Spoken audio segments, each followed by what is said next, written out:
Hello folks, welcome back to the channel. Thank you very much for joining me once again. You are always most welcome.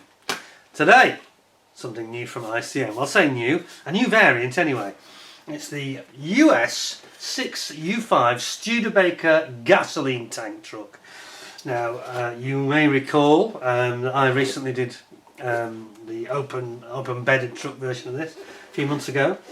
This one is 35th scale again, it's kit 35492. Now this truck, the gasoline truck, this was absolutely a crucial and very much underrated part of the Allies' success in Normandy and their push through the Low Countries in 1944, right up to the border of Germany, certainly up to Holland anyway. And what was absolutely special about these vehicles was they were part of what was known as the Red Ball Express, and this was a special division that Patton had set up for logistics to get fuel to the front as fast as they possibly could. So these were quite rapid trucks, didn't hang about. They basically got 12, what was it, 8 wheels? 8 wheels, 10 wheels, sorry, 10 wheels in total. They got 8 at the back and 2 at the front steering. But they were predominantly actually driven by a lot of their infantry soldiers who were black. Obviously there was a bit of racial segregation still, not racism as such, but you know the history with America, that they didn't get rid of racial segregation until the 60s. But these guys, a lot of them were black guys who were driving these trucks, and they almost became an elite force of drivers. I mean, they were like racing drivers. It was almost like, obviously we have Lewis Hamilton today as a multiple world champion for the Brits in Formula 1. And you can see, I wonder if there's any connection there, because these guys were very, very good at what they did, and it was very dangerous. They were charging across Normandy in particular, towards Paris and beyond, and they were often right at the cutting edge and right near the front lines. And it's not a job I would have wanted. They were racing like hares right up to the danger zone to refuel all their Shermans and all their other vehicles, their advanced tracked anti-tank vehicles and all their jeeps, etc., etc.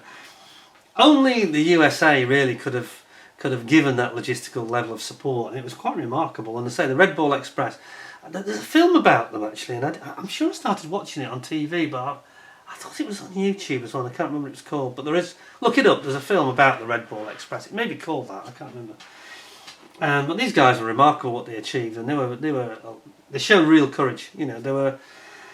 This was not an easy job. On paper, you drive a petrol wagon. Whoa, no, my God, never was a petrol wagon driver in more mortal danger than these guys were. And they were good. The way that they could get so much stuff up to the front line in such little time, it was remarkable. So these things were driven like sports cars almost. Anyway, let's have a look at the model.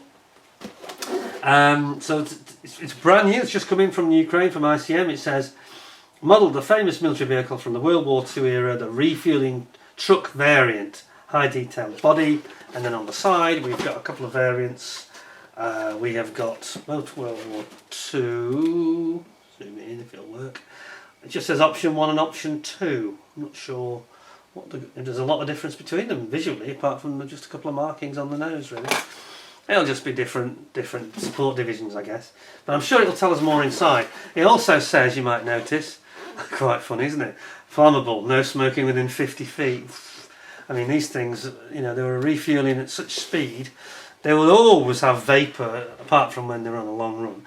They'd often have vapour hanging around. You wouldn't want to get within 50 metres, no more 50 feet with a cigarette, Just joking, by the way, about cigarettes.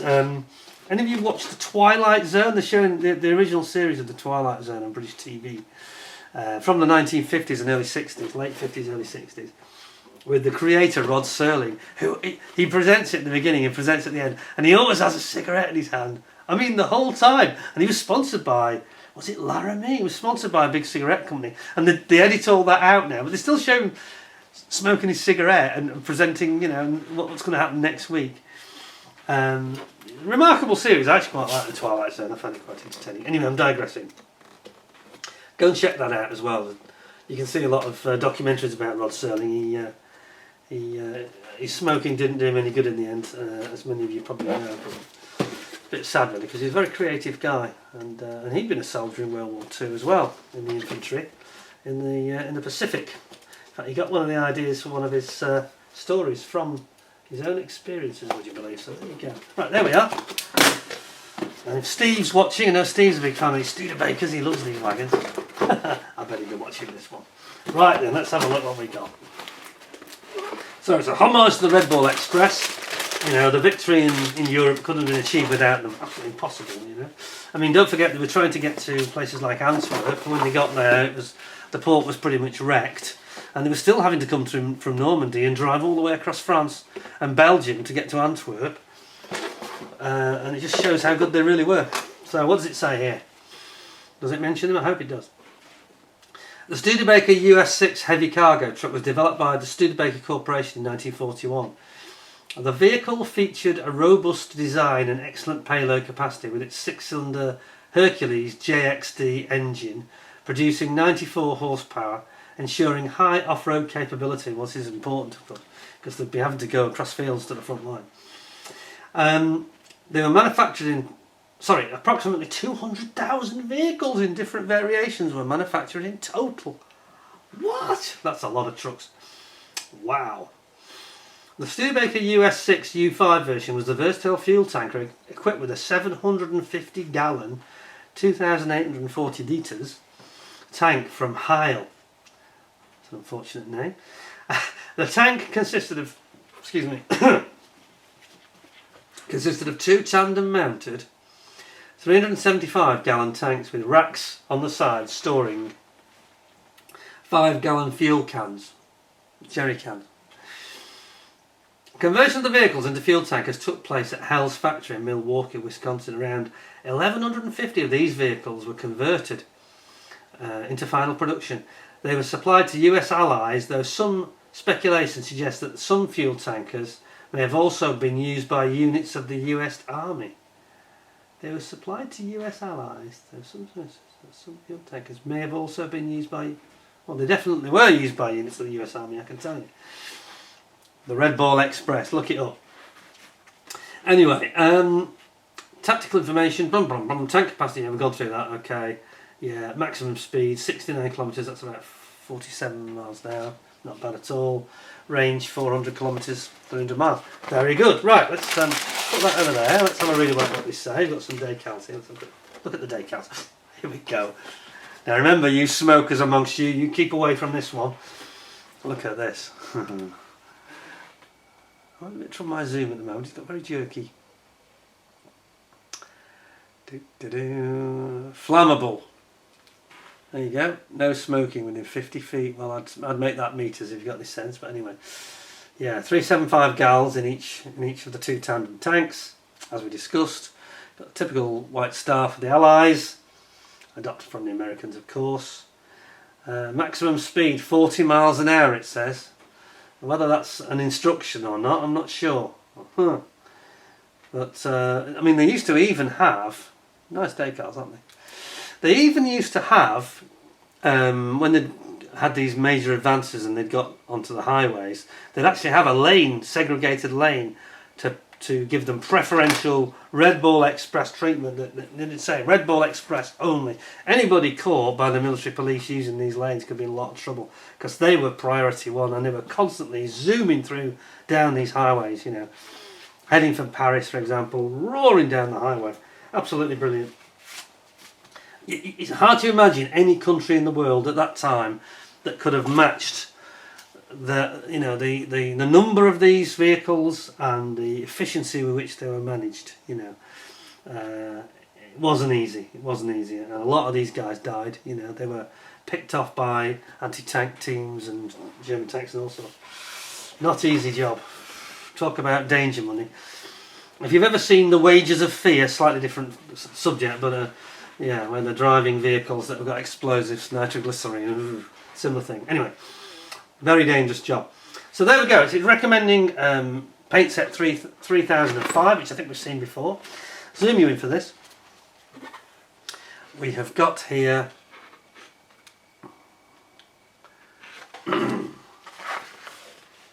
we've got here a couple of bits that you won't use.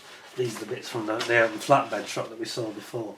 Different grille on the front as well on this one, as you can see. And then we've got, most of it's going to be used. I think, interestingly, we've got plastic or rubber tyres for this one. Here we go anyway, we're going to build up our chassis. And we've got two separate side rails for the chassis, and you've got all the box section supports down the middle.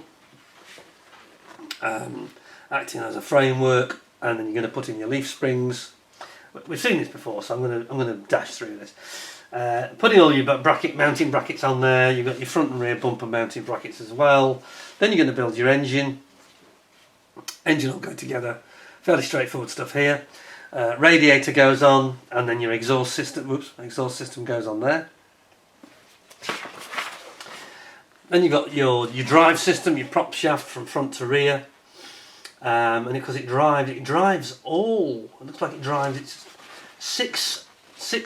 six-wheel drive in terms of 6-axle drive. So all the wheels are driven from the engine. Prop shaft front and rear. How about that? Torque splitter. And there's the system for doing it. In fact, it's got a, wow, look at that. Actually, it's quite complicated, isn't it? Actually, it's like a torque converter system. There it is, and it splits the power to the rear via. It's actually a belt drive. Can't be. No, it's a gearbox. It's basically a miniature gearbox.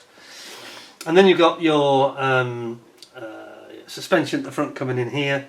And your leaf springs to give the damping, anti-roll bars and things are all going on there, track rods, and over here we've got our again anti-roll bars for the rear, and then you get your mounting point here for the stowage boxes on the side, which go on, as you can see. Has all the things like the hoses and filters that they might need. And funnels, that kind of thing.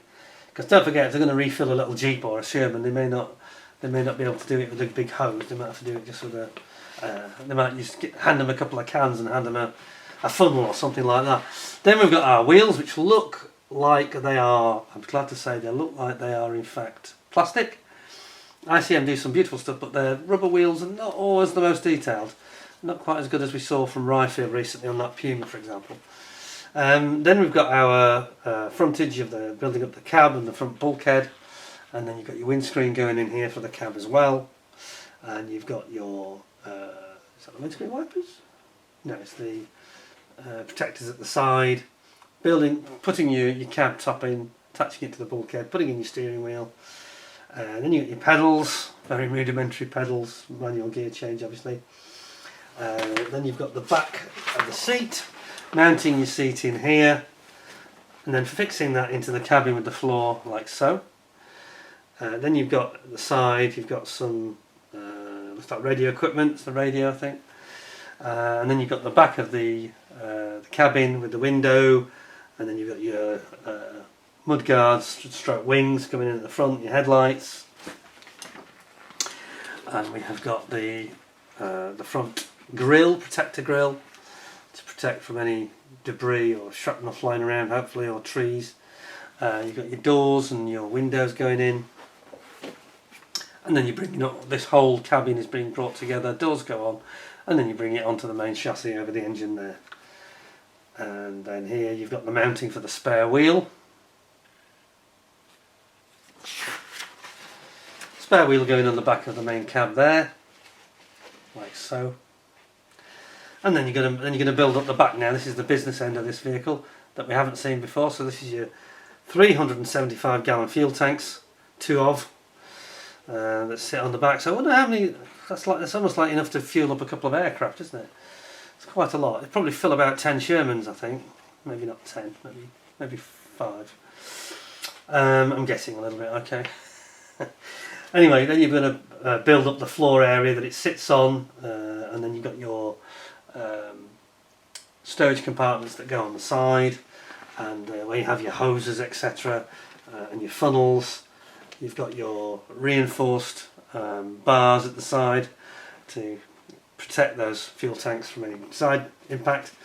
Here you've got your mud guards going on. It's upside down there. They don't show a thing for upside down. They're like like a sort of a, like Airfix do. They sort of make it very obvious when you have to turn it upside down with an arrow. Then we've got our exhaust system here going on, which needs to go well away from the fuel, obviously. I think it's a slightly extended exhaust system they have on these. And then you've got your jerry cans here going together. Fairly normal way of doing it. Take your handles. And then that whole assembly, like a fuel tank in its own right, goes onto the main chassis. And then you just put on all your spare fuel cans and your windscreen wipers and your mirrors. And we're done. And there is your finished, beautiful looking Studebaker. It's quite an attractive looking vehicle, isn't it, actually? For a fuel tanker. Yeah, looks pretty cool, I think. So there we go, flammable, no smoking within 50 feet, as I warned, keep that, make that meters, you'll be a lot safer. And there it goes, option 2 and option 1, option 2. Looking very similar, I've got to say. So there we have it. Yeah, well, fundamentally we know it's a nice kit anyway, so I think this is going to be quite a good fun to have a look at this. Something a bit different, and something I mentioned the Red Bull Express several times, but it's just not known about. I don't think many kids today that they hear about World War II, you know, and here we had sort of these guys, a lot of these black African soldiers who were, I mean, many of them were in the front line anyway. They're fantastic fighters, obviously, and great soldiers and patriots. And they sort of formed them into a team, a bit like they did with the Tuskegee Airmen, actually, with the Mustangs in 1944. They formed them into a team, and they were formidable, you know. I mean, the Germans, I don't think, could have... Well, we know the Germans couldn't have done this, because this is the problem they had in 1940. When they got into France, they sort of ran out of gas, didn't they, when they got to Paris? And the logistics just couldn't keep up with it, and this... It wasn't easy, you know, I don't want to make it underplay it in any way. It was a hell of a challenge. But Patton, he was really behind it, and he knew it was critical to the success of the campaign. And there were a couple of occasions where they did grind to a halt, and it happened a couple of times when they got towards the Dutch side. They were so successful at advancing, they actually outran the Red Bull Express.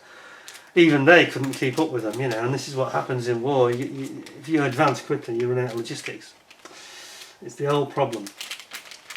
But it's a great story, and it's definitely worthy of your time to read up on it and maybe watch that film to find it. I saw about half an hour of it and I got distracted and never finished it off, and I must go back and see it. So I'm starting to enjoy it, you know. Right then. Oh, look at this. Again, ICM with their clear parts. They're good at this, aren't they? They're up there with Tamiya, they are. Okay, look at this. Look at the... You know, this is almost perfect, you know. Look at that. Windscreen, side windows. There's just nothing to say. It's crystal clear. Really beautiful clear parts. You hear me moaning about this so much, but it's the thing that usually undoes a kit, you know. If you've got a truck or an aircraft that's at a big scale, that's got a lot of glass in it, you've got to get it right, and they do, every time. Certainly on these recent ones. I think we did have an older kit, was it the ME109 that was in the Mistel? That wasn't quite so good, I don't think. Was it Mistel? The one that rode on the Yonkers anyway. Right, that's that. Excellent parts. Now let's have a look at... We'll put them last. We'll do the truck first, I think, and we'll do the tanker bit last. That's the new bit. So we'll look at the truck first, and this is sublime. It's the same again, isn't it? Here we go. Right, here you go. So, it's got the later different type of lights, and it's this one you use, not that one. It's this one that gets used. The protecting plating at the front to protect the headlights and the grille and the radiator, and then you've got all these lovely, so nicely moulded. Yeah, no sink marks and no ejector pin problems. You've got all your little ancillary parts like your gear shift and your wipers up there. And over here we've got the door handles, little door handles, look at those. Aren't those lovely? And you've got your main parts for the cab.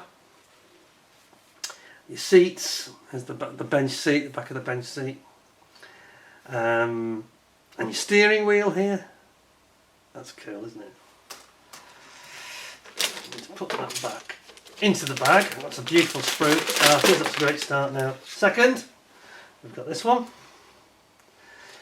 we have got, actually there's quite a few parts on this that you don't use. You've got these are the rails for the actual chassis, so you use that obviously. But some of this I don't think you use this one or this one, because that's for the main normal truck side of it. But you do use these stowage boxes, and again, you know, you've got your exhaust system here. Absolutely brilliant. Just really sharp and no flash. Very, very nice indeed. Back in its bag as well. Then we have the wheels and tyres. Here we go. So, what have we got here? We'll start with the leaf springs, I think. Those are quite nice, aren't they? Leaf springs, good detail. Great detail there. Yeah, and then you've got these absolutely gorgeous looking wheels and tyres. Those are nice, aren't they? Those are really nice. So chunky, and see on the other side they've got like how they've moulded the tyre like all in one piece in effect, and then you insert what is just the side wall of the tyre only here. So you end up with it with engraving. What's it say? I'm going to have to swap my glasses if you just excuse me one second, because I need to see what this says. It's very important because I know it has some engraving on it, and this is something they do really well. Especially, this is why they should stick to the plastic, I think. Oh, it's Firestone. Firestone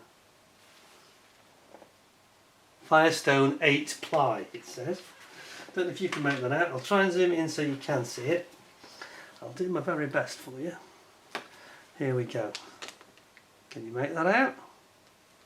Firestone 8 ply, it says. Absolutely brilliant. Those are very, very nice. I mean, that's a great set of wheels, isn't it? Hey, look at those. Absolutely fantastic.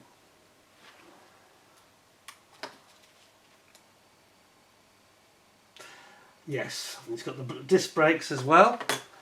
Awesome, very nice indeed. And then we've got this huge sprue which has got this. This is the drive system on it. I find this very interesting. I don't really remember it on the other kit. So whether that was only rear wheel drive, I've got a feeling that may have only been rear wheel drive. And here it is, this sort of converter gearbox, torque splitter gearbox. So that comes from the front, and then it splits into two and supplies the two rear axles.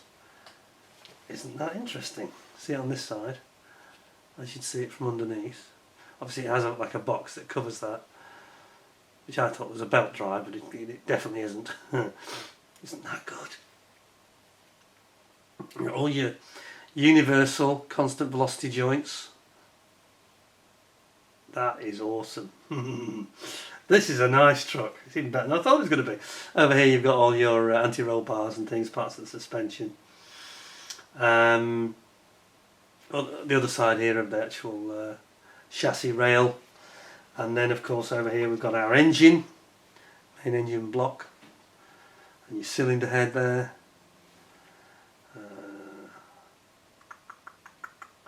You've got your radiators over here, front and rear of the radiator I should say. And then you've got the exhaust and silencer box, back box. I think it's the middle box, isn't it actually?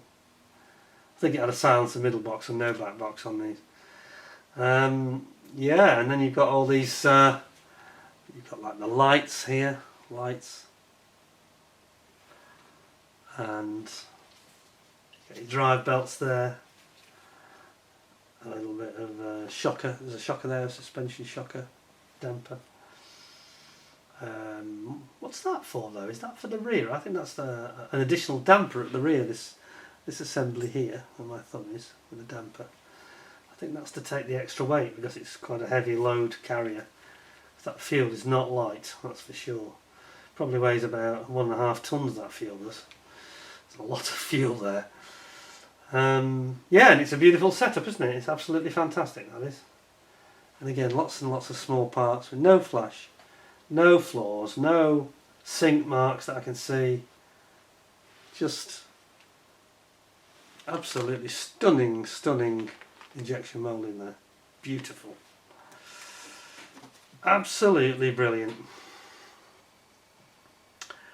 I am impressed. I'm even more impressed with this than I was with the first Studebaker they came out with. I think this is the nicest one they've done yet. I can see it's going to be a 10 out of 10. I can tell you now it's going to be 10 out of 10. This is just no flaws in it. It's faultless. So, sorry about the crinkle. Crinkle, get in there. Don't defy me. Right, here you go. Here's your fuel tank. There's two of these, obviously, two identical sprues, and it contains your jerry cans and all your fuel carrying capacity. And here it is. Really, really nicely moulded 375 gallon fuel tank, complete with jerry cans here, as you can see. And the handles there. Absolutely brilliant. Isn't that nice? Fantastic. Absolutely superb.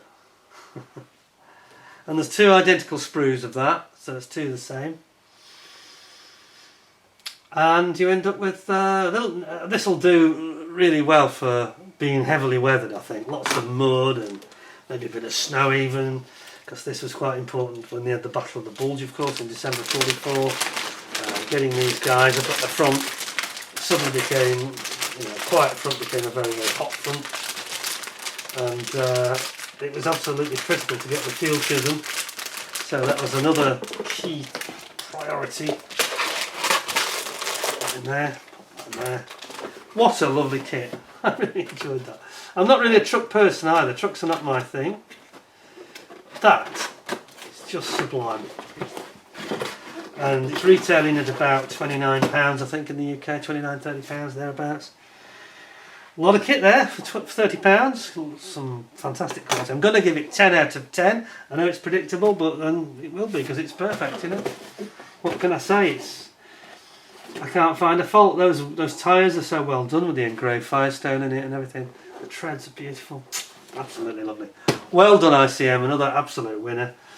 A subject that I wouldn't normally even consider, but tempting. Very tempting. Thank you very much. I hope ICM, I hope you can produce some more stuff like that. That's an excellent product. Hope you'll give me 10 out of 10 with a thumbs up, with a like, obviously. And please share and subscribe if you thought the video was interesting, and if you know anybody else that you think might enjoy it or find it useful. And that's it for today. I hope you'll enjoy some more interesting vids that I've got planned coming up in the near future. And until next time, thank you much for your time. I really appreciate you tuning in.